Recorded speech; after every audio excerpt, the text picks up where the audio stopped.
बहुत ज़रूरी है। इजाज़त के बगैर इस अमल को हरगिज़ शुरू ना करें।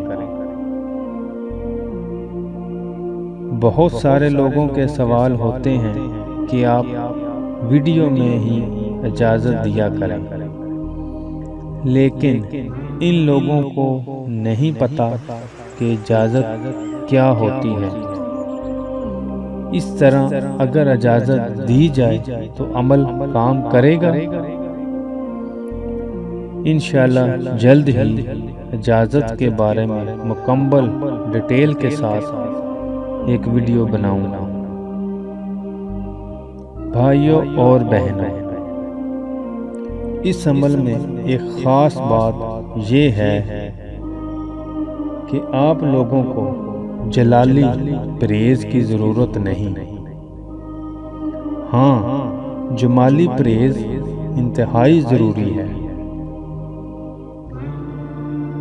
अमल को बाद नमाज इशा किसी भी कमरे में बैठकर शुरू करें। अव्वल व आखिर 11 बार दुरूद शरीफ के साथ इसम या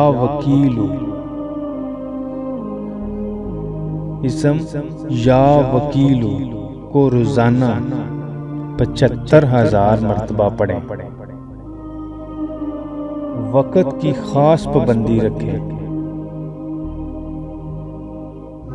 एक बात से ज़रूर आगाह करना चाहता हूँ, इस अमल में असर करना बहुत ज़रूरी है।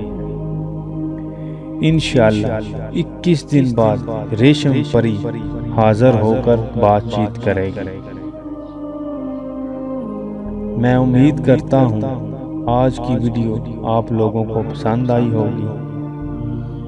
अगर वीडियो अच्छी लगे तो इसे लाइक और शेयर करना ना भूलें।